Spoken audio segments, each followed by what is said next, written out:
मला चांगलंच माहिती आहे की तुम्ही माझे व्लॉग बघायला खूप जास्त मिस करत होता आणि माझे एक्झाम चालू होते त्यामुळे मी काहीच पोस्ट करत नव्हते आणि सगळे लोक मला बोलायचे तू व्लॉग का नाही टाकत आहे, आम्ही तुझे व्लॉग बघायला खूप जास्त मिस करतोय.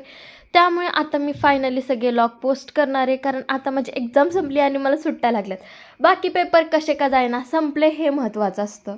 आणि बाकी सुट्टीमध्ये काय करायचं हे तर मी अजून काही ठरवलेलं नाही. पण जेव्हा एक्झाम चालू होत्या ना, म्हणजे महिनाभर माझ्या एक्झाम चालू होत्या, त्यामध्ये माझं घर एवढं जास्त खराब झालेलं, म्हणजे माझा स्वतःचा स्टडी टेबल आणि स्टडी टेबलच्या खाली जेवढे पण वह्या पुस्तक होते त्याचा एवढा जास्त पसारा झालेला. कारण की मी जो पेपर आहे त्या पेपरचा अभ्यास करायची आणि ते वह्या पुस्तकं तिथंच ठेवून द्यायची, परत दुसरी घ्यायची, असं करून करून इतका जास्त पसारा साठलेला.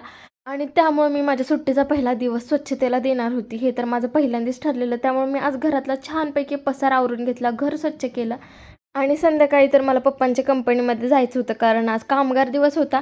त्यामुळे आम्हाला पूर्ण फॅमिलीला बोलवलेलं सगळ्यांना. त्यामुळे छानपैकी आवरून आम्ही तिकडे गेलो. बाकी आजचा दिवस तर माझ्यासाठी खूपच जास्त छान गेला.